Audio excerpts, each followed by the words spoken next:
Hello. You're probably wondering why I'm sitting here behind a desk wearing a headband talking into a microphone. That's because I'm taking the channel in a new direction. A new direction. That's right. No longer will we be exclusively showcasing experimental films as an archive of the cinema of incompetence. We will still do that, but we will also be doing this. BookTube. Do you know what BookTube is? Well, let's find out. Forget everything you know about Women in Translation Month tonight on the first episode No pain, baby, no gain. No pain, no gain. of Spine Bulk. Spine Bulk. I'm calling it Spine Bulk. And first of all, I'll introduce myself. I am Jeffrey Higgins, not Lefty Sniggins, although it still says that at the top of the YouTube page because he is hosting our show. We are a show, a television show called Spine Bulk, hosted on the Lefty Sniggins YouTube page because he's being kind enough to let us use the space. So we thank him for that.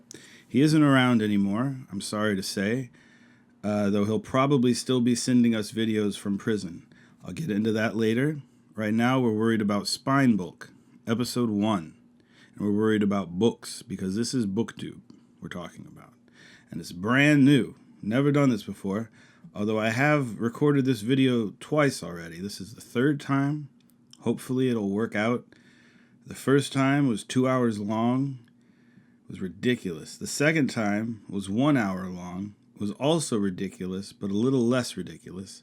This time, it should not be that long. Maybe 20 minutes, maybe 25. I'm calling this episode 0 so as not to curse it with originality. This is an episode that sneaks through the gutters. So it's not even going to be really a full...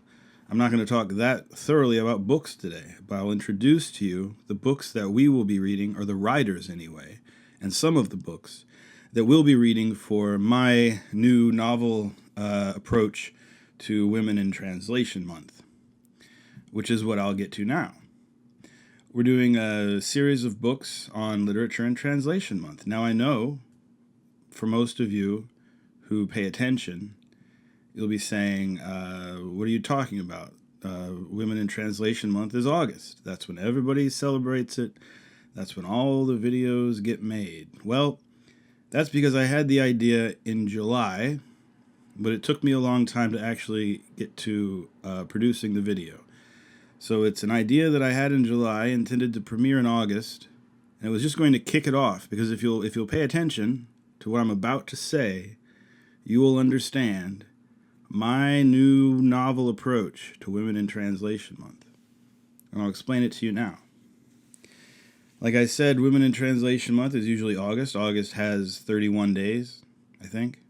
Doesn't it? At least 30 days. I'm pretty sure there's 31, but I've been known to be wrong. Forgive me if I'm wrong. Please, please forgive me. But anyway, August has a number of days. Usually it's celebrated sequentially from August 1st to August 31st, or 30th. I'm going to say 31st. Why do I not know the number? Well, I was right. See, you're better not to doubt yourself. You should not doubt yourself, especially if you're on BookTube. Because if you doubt yourself on BookTube, the vultures, they'll be there and they'll start pecking at you because they can sense out weakness. Now, I don't expect that many people to watch this show, so I can be a little vulnerable. I said vulnerable. See what I'm saying? It's kind of hard when you're talking to nothing, you know? I'm used to talking to people, talking to a crowd. I do a lot of crowd stuff. I do not crowd stuff, but I talk to people. I do book readings. I read poetry and stuff, and it's usually a lot of people. Not a lot of people. There's usually people there, and when I talk to the people, I can look at them, and I can say what I want to say, sort of directed to the people. But now I'm talking to this camera, the camera looks back at you and it doubts you. Ordinarily, people in the audience would be like, yeah, 31 days, that's good, 31 days. There's no doubt there. You get the human interaction, you get the human reaction, which is a confirmation of the knowledge that you have. Now, why do I need the knowledge always confirmed? If I need to get used to this dead-eyed camera that has nothing to say, it has nothing to say, and yet I continue speaking into it because I'm doing BookTube. Anyway, 31 days in August. Now, why was I saying that? Because that's ordinarily when Women in Translation Month is. And it's a month with 31 days, but they don't actually spend 31 days talking about women in translation. They'll spend a day, a week, a couple of days, couple of videos. You know, you don't put a video up every day, and if you do, you know, you're not keeping up with the women in translation. So suddenly, what I'm saying is, that wasn't even a word. What I'm saying is, it's inadequate. It's inadequate to the idea of women in translation to have a Women in Translation Month be 31 consecutive days where people can pick any 1 or 2 days in there to talk about 1 or 2 books. I want to do it a little more ambitiously. I'm going to take the month at its word, and I'm not going to choose a month, a real month that already exists, a calendar month. I'm not going to choose a calendar month. What I am going to do is to invent a new month where days are randomly distributed within the current calendar system. So let's say today is the first day of Women in Translation Month. Today is day 1 of Women in Translation Month.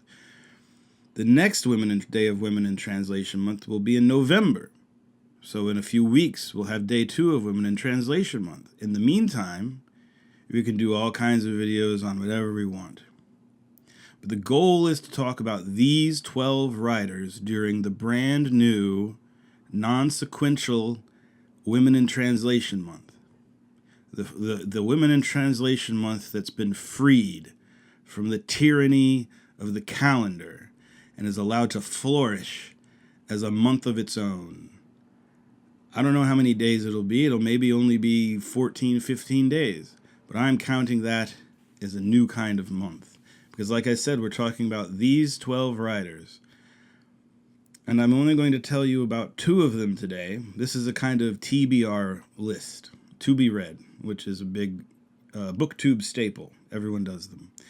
And I don't want my first video to be a TBR video, so I'm calling it episode 0. And that also takes the pressure off of making it particularly original or notable, because it's just episode 0. It's meaningless. So I like to start a little meaningless and see if we can continue going from there. But what I'm starting with, like you see, is or like I showed you, is these 12 writers. And today we'll talk about number 1 and number 2. Next time we'll talk about the books from these writers, and the next few times we'll be talking about the books. So the first 2 or 3 episodes of Women in Translation Month will be on these 2 writers and their books that we'll be discussing. Then we'll move on to a next set of writers, which may not be 3 and 4 here, but may be a different set that may be completely random. I haven't decided, because basically I figure I can do what I like. But the idea is that we are going to read multiple works from each of these 12 writers, all of whom are women in translation, and we'll discuss not only the book itself. I don't like to give like star ratings or anything like thumbs up, thumbs down. I just like to talk about the books. And the fact that I'm talking about the book is usually enough to say that I have something to say, which means that I appreciate in some way what the book is.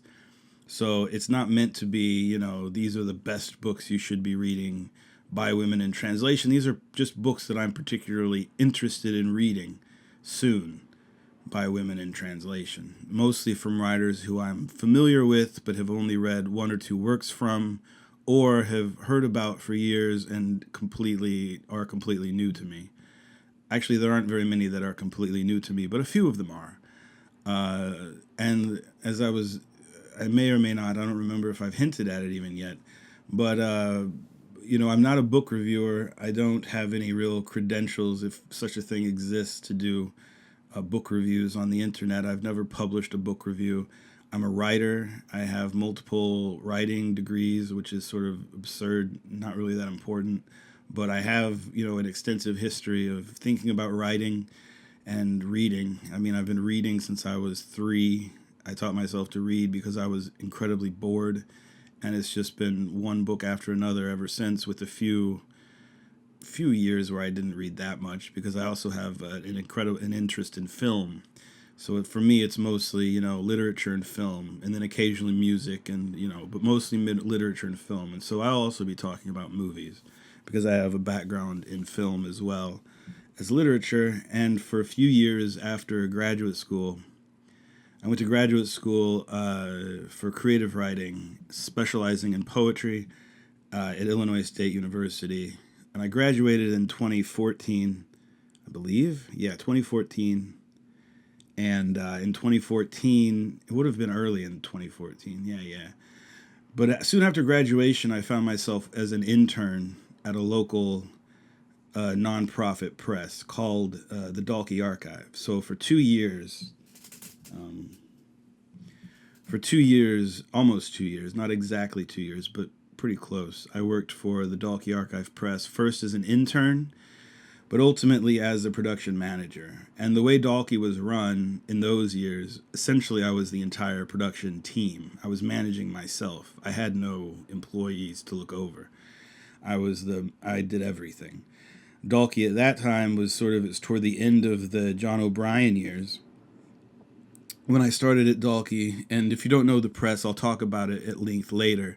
Just know right now that it's a press. It's a small independent press that publishes a mixture of literature and translation and lesser known works in English that are either new or reprints from other publishers that have gone out of print, and and Dalkey thinks that those particular books have merit.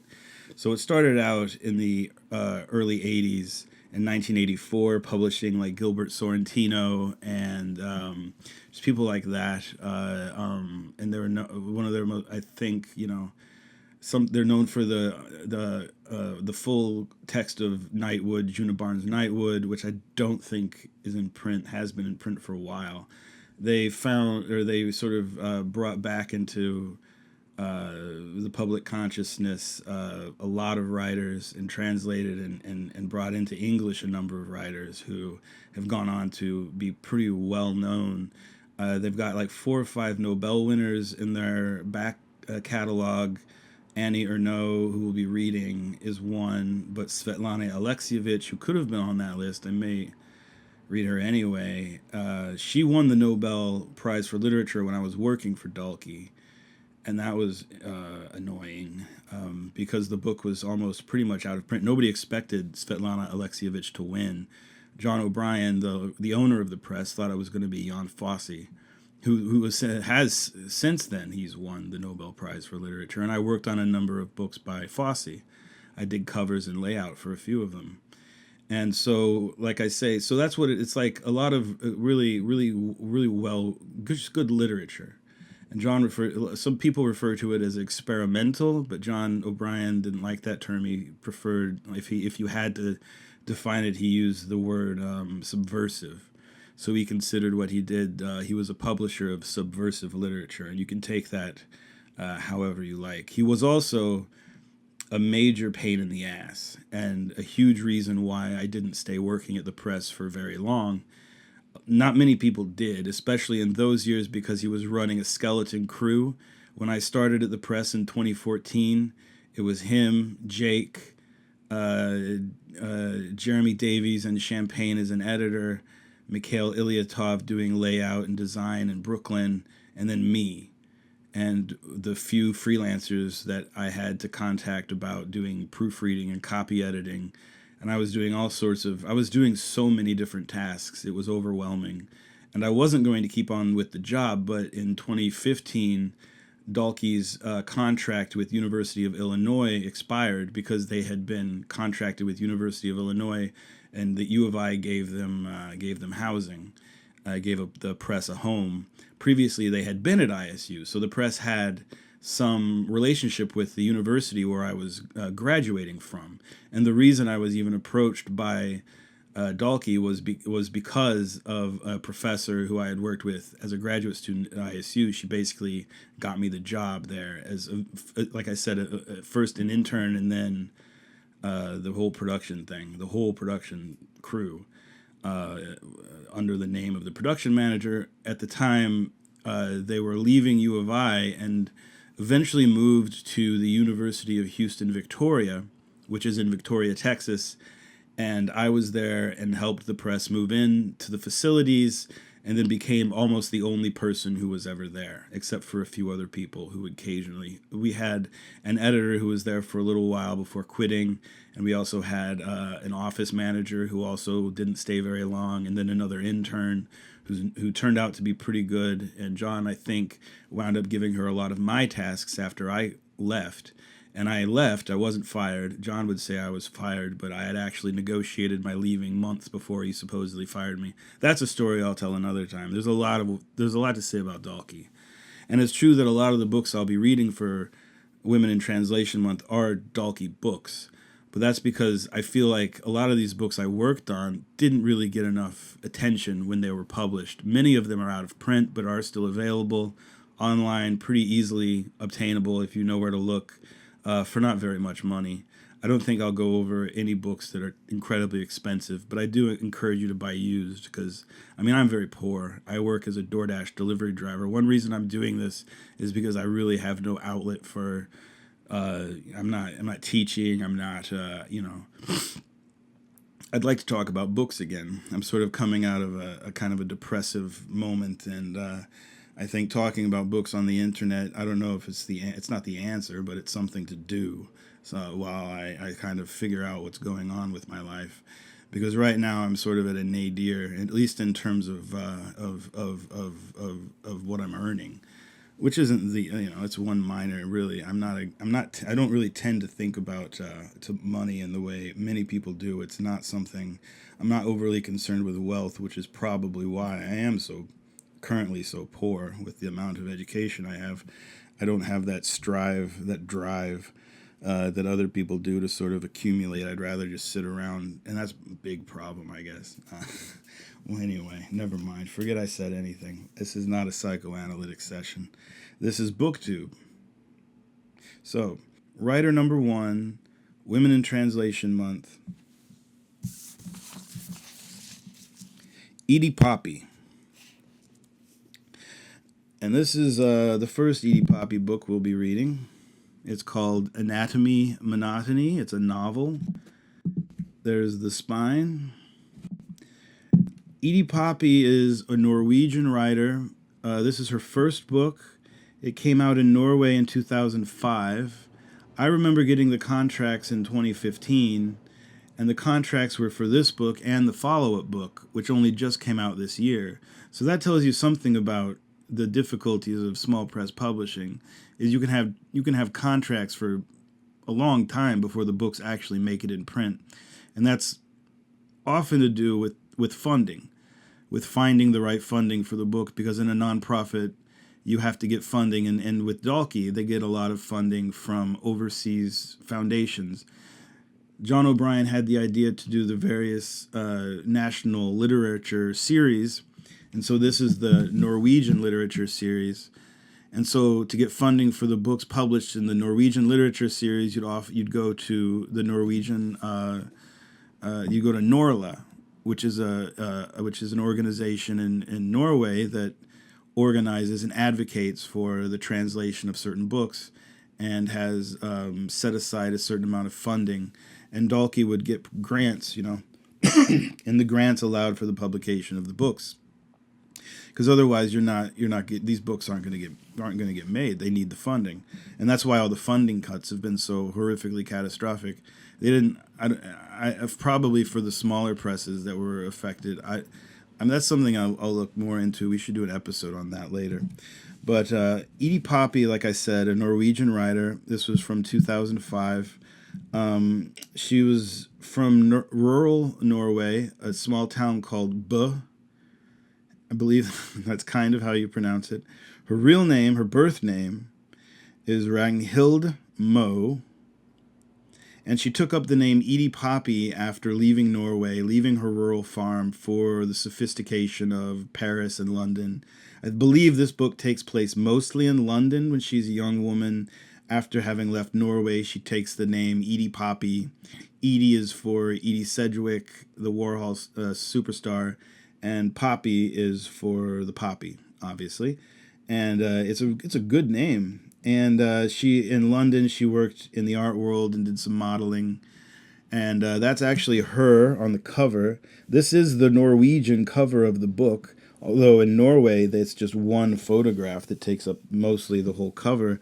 This is I think an unfortunate anyway. You can argue about the quality of the design, but this is a design style that John O'Brien particularly liked during this period, to take one small photograph and duplicate it so that it shows up 3 times on the front cover in a kind of a staggered way. I'll show you more covers that are almost exactly like this, some of which I had to design a little later on. I did not design this cover. I'm not opposed to the cover because I know whoever worked on the cover was told by John O'Brien to do this, because that's almost always what would happen. It would be much nicer, and I think if Dalkey ever does reprint this book, that they just use the original cover, because it's a good image. It's a freaky image, and I think it works really well. It is Edie Poppy herself, taken by an ex-husband. And this book is really a chronicle of Edie Poppy's years in London in the mid to late 90s as a young woman in an open polyamorous relationship with, I believe, an older man. She left home at 17. So this is kind of an autofiction about those years. And it's fascinating to me for a number of reasons. I was a 90s kid. I remember those years, but I was a teenager in those years. I was, gazing up at the adult world rather than in the midst of it. So I'm always interested to read books written by, adults from that time period, because I can picture it. It's something I can easily picture, which is nice. But also mostly because I'm interested. I don't know a lot about autofiction. I don't know if I like autofiction. I don't even know what it is. I mean, I've heard of it. I've read a little bit about it, but it doesn't seem, I don't know. I'll figure it out. We'll figure it out together. There's a couple of books here that can be labeled autofiction. So we'll figure out what that means. This is one of them. Anatomy Monotony. Great title. This was, it won an award, I think. Best Love Story of the Year by Gyldendal, the Norwegian publisher, in 2004, which was even before it was published. So I don't know how correct that is. It started out, translator here is May-Britt Ackerholt, who's a really wonderful translator. She's done multiple Jan Fosse books, and I believe we'll definitely see more of her work, not just through, she does another book, what is it? We'll figure it out. We'll get to it in a minute. But she's a great translator, and I'm looking forward to this. And then the second book by Edie Poppy that we're reading, this was translated and published by Dalkey in 2018, and then this follow-up book was only just published and this month, the month of October 2025. It came out on October 7th, the same day as Shadow Ticket. Edie Poppy's follow-up, much shorter collection of short stories, Coming Apart. It has the same title style, and the cover here I think is much better. Although the quality of the printing is not as good. It's a Lightning Source, and we'll talk about what that means another time. But the Lightning Source books, to me, they're just not as good. But it is what the distributor sort of pushes. They're sort of pushed to do this. It's not, I don't think, something they would much rather. Publishing right now is sort of in a space. We'll get into it.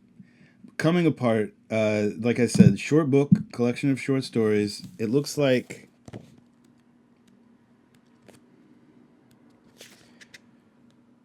like 7 stories. So they're sort of medium length, I think.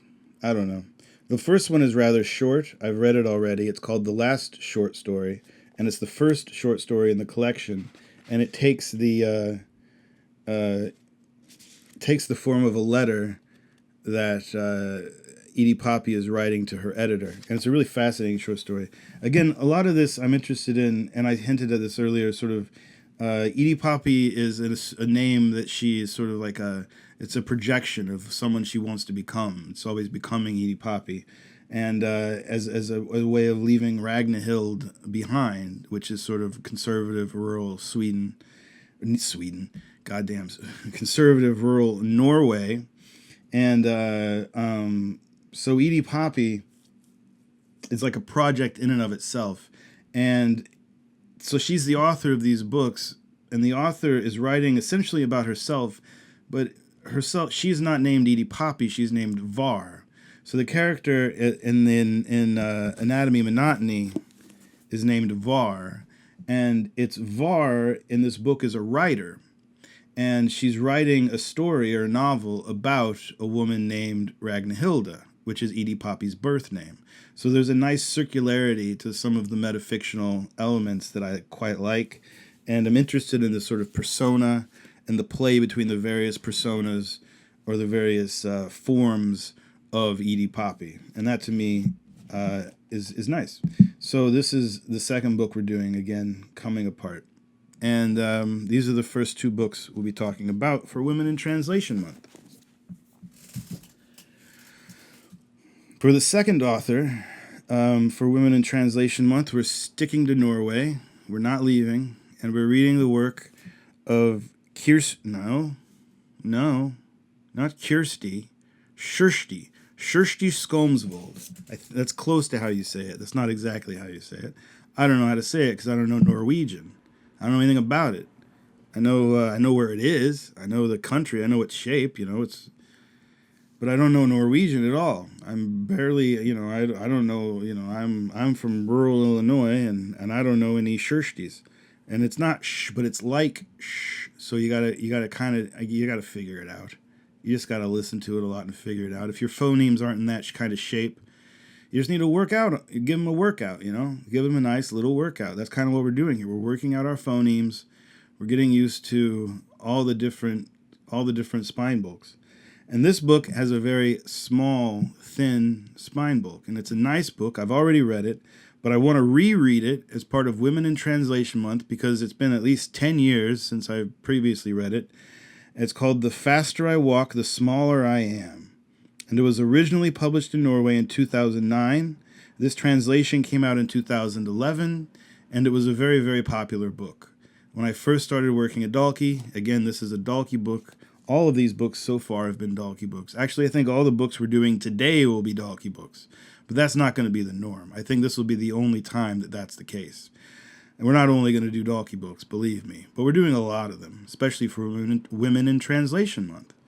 And again, in the last one, this is also May Britt. I don't remember if I said that, but we got May Britt for Anatomy Monotony and May Britt Ackerholt for Coming Apart. So same translator, which is good. But also it's interesting to switch it up, which is what happens with Kjersti. So this book, The Faster I Walk, the Smaller I Am, she wrote when she was very, very young. And Kjersti did not set out to become a writer. That was not her initial goal. She began as a college student studying engineering. I believe it was engineering. In Norway when she was suddenly struck with chronic fatigue syndrome, and it completely destabilized her life. And she was now suddenly, as a young person in her early 20s, living as a very, very old woman, feeling like an old woman. And so this book is written from the point of view of an old woman. It's written by a young woman from the point of view of an old woman. And it's really good. And her husband is named Epsilon, and he is very small. And the book is very short. And it's translated by Carrie A. Pierce. And it came out, like I said, in 2011. Sold very well. And I look forward to rereading it. But the main reason I chose Kjersti Skomsvold as a writer for Women in Translation Month is so that I could read this book. Now, this is her follow-up book. I just showed you her first book, this one here. The Faster I Walk, the Smaller I Am. Nice, compact. You can put it in, if you have very large pockets, or like overalls or something, you could probably carry this around with you very easily. But this next book, her second book, follow-up book, Monster Human. Bam! Look at that. That's huge, much larger. So book 2, way bigger than book 1. You can fit, look at that. It's crazy. That's Monster Human. And as you can tell by the cover style, this is around the time that I was working for Dalkey. Again, another Dalkey book. Again, I did not design this cover. I had left the press by the time this was published, but the entire time I was at the press, this book was on the production schedule. So I was looking forward to it. I was on my toes, but I never read it after they finally published it. But I do have a copy. I do have a copy here, and I'm very much looking forward to it. It took a long time for this book to come out. I know that John had some issues. John always had issues, and they were usually his own doing. But from what I understand, there are deliberate misspellings in this book that aren't necessarily clearly signified, and so they can look like typos. And during this period, John was especially annoyed by typos. So anything in the book that could look anything like a typo, he would probably warn against. And I imagine some of his the problems that he had with this book stemmed from that very issue. Because again, people were fired for missing one typo because he was just he was going nuts about typos. And again, I've heard that there are deliberate typos in here, and they won. The translator won. The typos are in the book, and we have it. We have Monster Human. Now, Monster Human, the follow-up to The Faster I Walk, the Smaller I Am, is similar to Edie Poppy's works, a book of autofiction. So this is really about Kirsty while she was suffering initially from chronic fatigue syndrome. And so it's a novel of sickness, and it's an interesting novel. I'm looking forward to reading it. I don't know much more about it than that, and that it's the follow up to the other book, and it's big. And I know Chad Post has already done this book in his own podcast. I believe it was at the 3% podcast. And they did a really nice, well, I've only heard part of the first episode, but I'm going to listen to the whole thing. And they did a nice breakdown. I'm going to try and approach it differently. So I just don't want to just rehash what Chad Post and company had to say. Although it's from that podcast that I did learn about the misspellings in the book, which leads me to believe that's one reason. Again, I don't know, all speculation. But this book, it took a long time to finally emerge, and it wasn't necessarily due to funding. It was due to other issues. Anyway, I look forward to it, Monster Human. But we're not done with Kirsty. She also wrote a children's book, which I don't own, which I may as well get. We can read that. It's a few pages. And then this, which is not a Dalkey book. Actually, I was wrong. These aren't all Dalkey books. Are one non-Dalkey book today, which is an open letter book, Chad Post's press, so related. And it's her, I think this is her most recent novel. There was a novel before this and after Monster Human that has yet to be published in translation. So I look forward to hopefully seeing that. Maybe Open Letter will do it. Maybe, I don't know, maybe Dalkey will pick it up. But this is The Child, and this is a short book again. Again, published by Open Letter Books. And it was originally published in Norway in 2018, and the translation came out in 2021. So this is also, the newest. Altogether the newest, and this is translated by Martin Aitken. So I don't know if I mentioned Monster Human's translator, and that's Becky L. Crook. So in contrast to Edie Poppy, Kirsty's translators are all different. For all three books, they're different. While as Edie Poppy has May Britt, Kirsty has Carrie Pierce, Becky Crook, and Martin Aitken. So that'll be interesting to see how that changes things. And then this last book is neither an Edie Poppy book nor a Kirsty Skolmsville book, and I'm not really counting it as a separate writer because I want to do multiple books by each writer. And the reason I'm doing the book is because it is related to Monster Human. So this is kind of like writer 2.5, right? Because we're only doing one book, and I want to do, so she's not going to get her own place but she's still important as an individual author, and that's Ella Sieve Stiffoff Hansen's Let Me Sleep Until This Is Just a Dream, another Dalkey book. This book, I bought it used online, and it's the filthiest book I've ever received in the mail. Like, I don't know who owned this, like a coal miner or maybe someone who worked in on a printing press, catching newsprint, came home and just rubbed their grimy hands all over it. And I'm not complaining. Actually, I kind of like it. I'm not opposed to filth. I usually prefer it to be inside the book, but outside is occasionally fine so long as it's not damaging to my health. And I'm not licking the book or anything. So I think it's fine. But I just wanted to let you know that that's not my filth. That's another person's. But this is a book of that is in some way related to Monster Human. Maybe and it's a kind of autofiction. And they're friends in real life, Kirsty Skolmsvold and Ella Sieve Stiffoff Hansen. And I think that's probably why Dalkey eventually got this book. So I'm considering it part of the Monster Human extended universe, if you want to be annoying about it. But it is, anyway, the last book I'll talk about today. But this isn't, like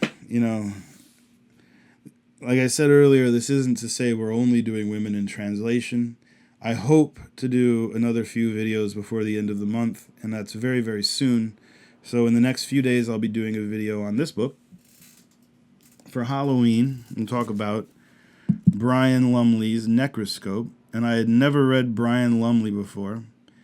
And I'm going to talk about this book in relation to childhood, teenage horror, and coming into the genre as a young person and sort of just seeing the state of things. Because this is a book I used to see everywhere, but I never once really thought of reading it. So I'm reading it now, and we'll talk about it. Brian Lumley, who is got started as who was initially published by August Derleth by Arkham House. So he writes sort of in the Lovecraft mythos, but also outside of it. And we'll be talking about that as well as all kinds of things. And then the third video I want to do this month, the last video for the month, I'm just going to sit here for Halloween and tell you spooky stories, true stories, strange stories, unusual stories, things that have happened either to me or to someone I know. And I'm going to, it's going to be a lot of fun. So I'm just going to sit here and tell you weird, strange, unusual, spooky stories for Halloween. Give you something to watch on Halloween if you've got nothing to do. So those are the plans. And then following up in November, we'll do Edie Poppy for Women in Translation Month. Possibly also Jung Young Moon or a few other videos. I've got some videos that aren't necessarily about literature, but are about things tangential to literature and to poetry. And I'll be talking about those. And we'll do all kinds of books here. I'm not just going to do literature, like novels.